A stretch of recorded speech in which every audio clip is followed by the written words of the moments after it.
picks here. With this new meta coming about, and I was having a conversation with a lot of the other Malaysian broadcasters, we were all talking about there are just way too many priority picks, some situational, but some who give free wins, and Wanwan, one of them.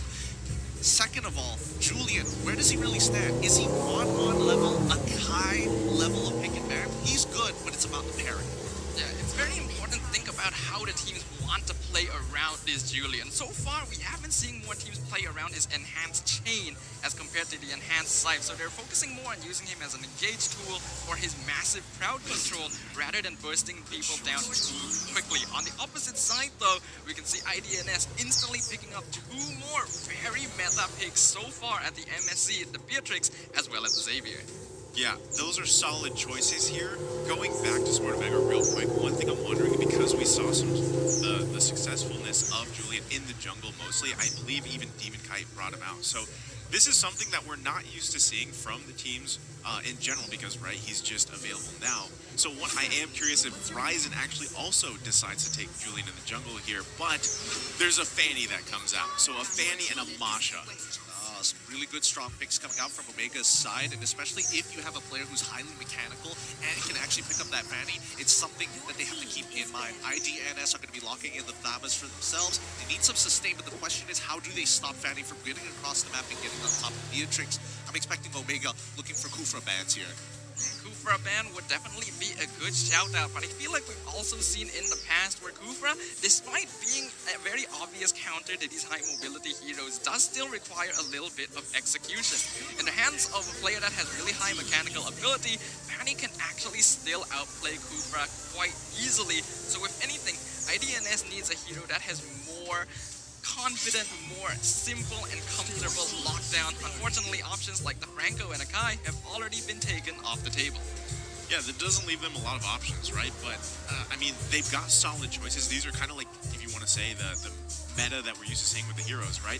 And again, this is kind of blowing my mind here for Smart Omega because this is not typical for them, and this is, again, why they are considered that last and that kind of poison, because you don't really know what's going along the head, the mind, the mastermind of Coach Buffett, and also the players. I mean, they've obviously been practicing different things, so yes, as we mentioned, how does that Julian pair with this? You know, how do you get those combos off that we saw yesterday? So right now, this is not the typical Smart Omega we're seeing. They're still going to have two more picks to round this out. But right now, those last bans from IDNS going to be the Brody, so they're taking out the gold laners. Interesting. There's still Popo and Koopa up for grabs for Omega, but let's not forget that second pick. In the second phase, we'll get that first initial lock-in. So I think there's a couple of ideas that we can go with here. We could expect Beatrix to be moved over into the mid lane if there is a terrible gold lane matchup. That's what I'm suspecting from IDNS. But Omega here, I think at this stage of the game, they're looking over at IDNS and saying, hey, we've got a Xavier, that's fine. Beatrix, that's fine. Nothing really stops our composition as of right now. Let's get rid of this Atlas. Maybe we can force you into it. So they're definitely targeting very heavily on all of these roam options, not just getting rid of the tanky pick, but even banning out the Natalia beforehand because they want to be able to retain control over the map. We don't have a lot of information on IDNS, but what we do know is that this team is known for playing quite aggressively in the early game. They want to be able to close out games more quickly as compared to their opponents, which is actually quite counterintuitive to what Smart Omega is known for. They have the ability to really come back from tight situations. So this is going to be quite interesting to watch. And IDNS right now really need a solid source of CC. Well, there's some nice CC right there. They get the Ruby, right? So also, I want to point out the fact that everything that I watched on IDNS with Angelina playing this Xavier, most likely the Xavier's going to Angelina, it was a fantastic performance, a game, and just literally half the time Angelina was carrying on the Xavier. Now, yesterday, I believe the win rate for Xavier is 0%. I think it was picked 3 times and not able to get a win yet. So this might be the time, this might be the team, the player to actually get Xavier on the board here, because right now they've got a lot of CC now, they've got a lot of damage potential, they have the sustain with that Famous pick too, but Smart Omega going to answer here with a Grok and a carry. okay? A good way to peel, a good way to actually isolate enemies, to go for big catches. I'm looking at Smart Omega's composition so far. They've got strong engage, good pick-off potential here, and most importantly, they've got a very clear curve. They have an early game that's relatively strong, and if it goes well, mid-game's going to be a free pass. But let's say it gets into the later stages of the game. What do they have? They still have the carry. Yeah, absolutely. I do like the curve on Smart Omega right now. It does feel like a very traditional lineup. And I do have to wonder about their early game power meter from both these teams. We already highlighted earlier, Idns likes to play a bit more for that early game, but here, they actually have slightly more scaling heroes than you might expect. For me, if we're going to talk about early game power meter, especially since they lock in this Hilda right now, that's an option they can use here. But I want to say Smart Omega has that early game potential, especially level 4, right? You got the wild charge. That's a huge stun. It's very long. And then you have Fanny, right? Anytime a Fanny is on the opposite side, if they're able to get those cables off the damage and everything else, have a good time in the jungle, it's kind of hard to match some of that damage potential. But let's say we've seen it before too. They whiff the cables, they're not able to connect, then that kind of falls off. I mean, if we're talking about the early game, right, and especially if we are talking about the cables starting to fall off, then you have to just double down on the early to mid game, hoping that Fanny will be able to be that driving force. But when you're looking at the supports right now, this is Hilda up against Masha, right? Instantly, I'm thinking they're going for the invades. They're looking to slow down this jungle. Well, I guess we'll find out if that is truly going to be the case, because we now enter the Land of Dawn for the first time on day 2 of MSC 2022. Ladies and gentlemen, Smart Omega are going to be playing on the blue side, and on the opposite end, we got Idns. Will they be able to show us another upset here on the MSC stage? Interesting. This is a Ruby jungle, right? Oh. I don't know about you guys, but I don't see this often. Yeah, I don't see this often too. I would have expected Ruby probably to kind of take her time here, probably play a support position, but instantly invades start walking through, and Lois has to survive. Oh, but he is actually able to take the orange buff. Not sure if it's going to be worth it though. First blood gonna go over to Ryzen on the side of Smart Omega. There you go. That's already starting that early game power spike I was talking about. In terms of that, you don't want to obviously give that to the Fanny, and now, this could set them up for dominating the early game. Okay. So let's talk about the early game one more time, except this time, let's keep in mind that Checo is going to be playing with this Grok in the support position, not the Masha this time, right? So now we're expecting a more defensive playstyle. So I think IDNS made a really smart decision by taking this orange buff, because they can start playing even more defensively and trying to protect Angelina here. Is it going to be enough? No, they find the kill. Yeah, that's going to be another one going the side of Smart Omega, and in the meantime, we can already see that Ryzen giving them a bit of their own medicine, now going for Loise's orange buff instead. Not gonna let the earlier game steal get to them. I'll tell you guys this, right? When Chak knew the Chak Mamba is playing Grok, he is not, maybe let's say 1 out of 10 times he plays very defensively, but the guy will make plays out like that you're not even expecting. He'll use, every tool in the kit that he has, plus the flicker to make plays, either save teammates. They've seen it time after time, so right now, paired with what they have, it could be bad. Ooh, that's a wild charge. Gonna be able to find out Zanri. He's trying to get away. Looks like he will be able to escape thanks to Lois. Zanzanzak now coming in to provide some backup, but Lois dropping real low. Ryzen still on top of the turtle. Renzio dropping low, but it's the Ruby that's gonna be taken out right away. Chaknu managing to escape from the clutches, as well as Ryzen secures the turtle. I personally think that's a little bit of a misplay coming in from Lois. He could have easily walked towards the gate side to protect himself, and since Angelina was trying his best and he was blocked off, all he had to do was drop his abilities, pray that Lois was able to communicate properly, and move towards that gate to keep Omega in check. Unfortunately, the kill still goes over to Omega, and now this entire early game as we transition into mid is looking in Omega's favor. This is again the question mark that I have here, right? The Ruby in the jungle. It's something, like I said, we haven't seen much of, and I don't know how well it's going to work. I mean, yes, you have throughout the entire game, you have the CC potential, but you also lose the flicker, right? Like this is what you pick Ruby for usually. Flicker, I'm offended combos. It's just pretty much the same thing as having like the flicker on the Grok, right? So you lose that. I feel like that's losing a lot of what this hero has.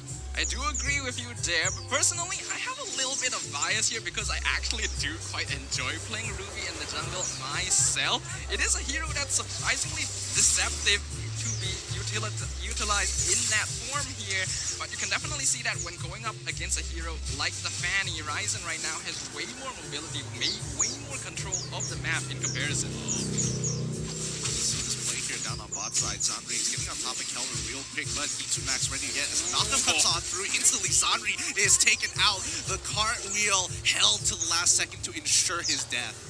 That was so clean. I mean, Max just literally walked over there, threw that knockup down, and it was a clean kill just like that for Smart Mega. So they're already 3K gold lead here. Idns has to be thinking of a way to just slow this down, like you guys mentioned, right? Because yes, Sudafa, they have a ton of mobility on that Fanny, but the rest of the team too is also just rotating very well right now. Yeah, in comparison, Idns definitely having a little bit of difficulty maintaining control over their side of the map. E2 Max definitely made a big difference in that fight. And also, I do think this is probably the first time we have seen Julian in the mid lane in MSC so far. No, that's true. Julian in the mid lane, especially when you're up against Xavier. Xavier doesn't naturally have a lot of pushing power until he gets his first 2 items, but now the engagement begins. Yep, that's a wild charge onto Lois to ensure the retribution, and Ryzen follows it up in hands chain to keep Zanri knocked off a free kill. Again, going over to Omega, now 6-0. You see what I mean? Chaknu will just make those plays time after time. And so IDNS needs a way to counter that from happening and not putting yourself in that position to get wild charge, because that stun is too long and now they're going to make a play at the bottom. I see a lot of trouble. The flicker forward into Wesker. You cannot count out the Beatrix. E2 Max has to back it off. Yeah, he kind of felt that. He's like, never mind. He's like, call it off. We'll come back later. Yeah, you don't really see too many players actually go for a play like that, especially expecting such an important battle spell that can be used defensively for a Beatrix who doesn't have that much mobility. So flickering in front of his face, that again, what an ego challenge. It is interesting, especially considering when we look at other players as well. Wesker is becoming more and more popular on the Beatrix, and flickering forward to get that big burst damage isn't actually unusual nowadays. But Lois could be out of position, gets caught with the wall charge into the wall, sets up for Kelra. Zanri now coming from the back line. They will be able to find Chaknu, but they find another IZ gonna go down. Zanri in a bit of trouble, but no CC. He will be able to run away. Yo, Chaknu, this man's game sense is so good. He's keeping an eye on that Beatrix. As soon as Wesker is whipped out, he immediately takes the shots for Kelra, allowing him to just blow through the rest of the team. Hey man, that's the Chak Mamba for you, right? Like I said, he is a very aggressive just player in general. So that's why when he picks these heroes, you know, the Kufras, the Groks, like this is when he gets to shine the most. And now, big damn. That's rough, but a nighttime event, a 2-man dawning light, not enough damage though, and Lena now out of mana. IZ getting some good snipes, but E2 Max, he knows what's coming. Juking him out, wouldn't be able to escape. In the top lane as well, there was an attempt onto Sun, but he was able to escape from the Grok and the carry. Good movement coming in from E2 Max for now, but topside, I think, you know, Thamus isn't having much of a fun time now that they've rotated after breaking tier 1 and even threatening Turtle. Ryzen gets hooked, but still able to secure the Turtle with retribution. IZ now out of position. Mega kill going over to Ryzen. Lois now getting caught out by E2 Max with the two-man enhanced Jade. Dawning Light not going to matter at all, as Lois is now the target carry, even managing to pick off the tower in the mid lane. Killing spree going over to E2 Max. This is tough. We're talking about 1,000 gold per minute here, boys. I mean, it's 7 minutes in, 7K gold lead for Smart Omega here, and just look at everybody. I mean, they're all, they gotta have, what, 2-3 items all by now, and it's just play after play. This is literally the best we've seen Julian play in the mid lane. He's just finding the CC, the knockouts where he needs to, and then it's all good. Yeah, well, currently they're at 1.5 items once they hit the 28K mark. I think they'll have about 2 items at that stage, but it's tough because right now the only member who's doing decently well is going to be this Namus on bot side, and Omega switching things up one more time. Instead of trying to push up on that top side, they want to play for this next Lord objective and are willing to give up that tier 1 on top side because they don't want to deal with Sun. They want to keep on pressing their advantage in this 4v4. Yeah, I am really loving the rotations of Smart Omega now, and we can see Ryzen instantly going in. He has his eyes on the Xavier and will be able to claim his prize. Now Keller going in, the massive damage secures the enemy gold laner. Ryzen even taking the tower aggro for a short while Charge unfortunately going to miss on Zanri, but that is 2 kills for nothing. We have to take a look at the items here because there is no way. I mean, just look at the damage being pumped out here. I mean, even Kelra, right? You saw just, it was like 1-2, and the health bar was deleted here on the side of IDNS. So we're talking about 10k gold lead at this point, right? The next big objective is going to be that first Lord. And honestly, IDNS is going to have a hard time even if they want to try to contest that. Yeah, I mean, a 10k gold lead in most situations is checkmate. And this early in the game, 9 minutes as the Lord is spawning, Omega are in prime position for the checkmate. 2 as tier 2 now getting threatened. Jackman trying to go for the wild charge, but gets stopped by the I'm Offended. E2 Max onto Sun in the side. The Dawning Light literally doing no damage at this point as Jackman finds the wild charge onto the hill. That's Zanri gonna go down to Keldra. Unstoppable streak. Renzio taking most of the heat as Sun wants to find something, but IDNS are just too far behind. So that's the thing, like there's actually some damage potential here. Now we can actually take a look at the items in here. Yep, 3 items already on Kelra, and he's been going for the full crit build this time. Windtalker into Scarlet Phantom, into Berserker's Fury. He has more than enough damage, and as long as his team outscales him with just buying raw armor, honestly, at this stage of the game, I don't think Angelina will be able to catch up in time for a Luminous Lord push. Something else I kind of want to highlight too is the fact that E2 Max is actually playing a completely different Julian build from all we've seen so far. He went the Calamity Reaper, Concentrated Energy, and then the Brute Force Breastplate. This is more of a brawler type Julian build. I think this is what makes him so valuable, right? You know, the flexibility, not only in the lanes, but also the way that you can build Julian as a hero himself. This is what makes it so strong because, I mean, we've seen it now time after time, right? So far in these last 2 days where you can throw him in the jungle, build him the way you want to as an assassin or as a bruiser now, right, in the mid lane. And also with taking Mystery Shop where you can get those items a little bit faster, paired with the type of pace you set here for this game and the gold lead, man, you're going to do so much for your team here. I mean, let's not forget that if Jakku is looking for the engager, somebody's got to peel, and E2 Max, he can do both. That's a lot of damage from the enhanced side. Lois and Izzy being poked out quite heavily, but Nibiru's Passion should be able to clear up the Lord. Omega, though, not sure if they're happy with that. Do they want to look for more? Right now, they're going to continue the siege on the base here of IDNS. Can actually still defend this one. They should be able to clear it. They have great clearing potential. Like, they can buy time, but how much time do you need to buy here? Well, I think we're looking at IDNS is ideally wanting to get Angelina to about 3 items. I think he just recently purchased his 2nd. He needs to get his 3rd. He's fixed his mana issue. He will be able to spam Billy. He has more than enough cooldowns. And a high ground defense of 5 minutes is going to... It's going to be a little difficult with a 14k gold lead that Omega has. They're eventually going to be able to muscle their way in. And knowing how Chiaotzu plays, if he can get 3 knocked up with that wild charge, I think that'll be game over. I feel like at this point of the game, though, you don't even need the 3-man knockup anymore. Omega being 14k gold ahead of IDNS just means that as long as they're not directly feeding themselves to the enemy, they should have a pretty clear path to victory. Honestly, I think if they wanted to brute force their way into the base, they don't even need to wait for the Lord. Nah, I beg to defer. This is Omega. They aren't playing like RSGPH. They're not boring. They want to be interesting, and I know Chiaotzu, for a fact, is going to be looking for a cool play. He wants what we like to call the TikTok highlights. Oh, that's yeah. what he wants. That's fair. So, yeah, I can see, I've seen it happen before, right? He is, if there's any moment, even if it's just one person, but it's better if it's 3, right? He will find that moment, and this is exactly what IDNS needs to do, right?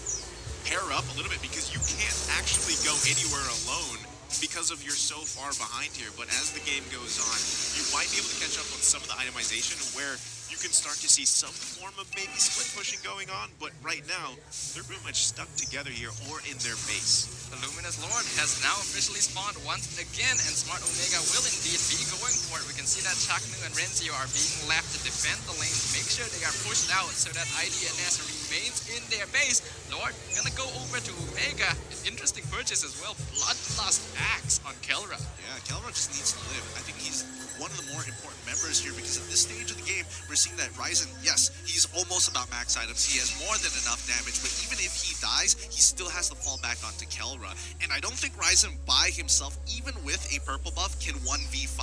Kelra can definitely do that.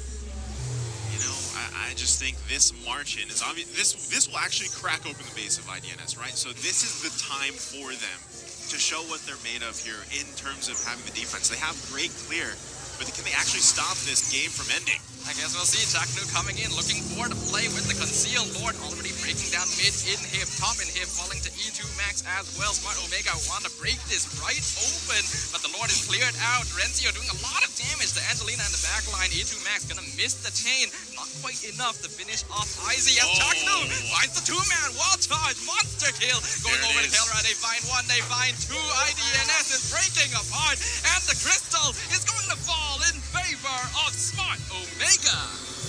Well, there it is. That was the moment he was waiting for, and it was actually just inevitable. It was about time. The lead was massive.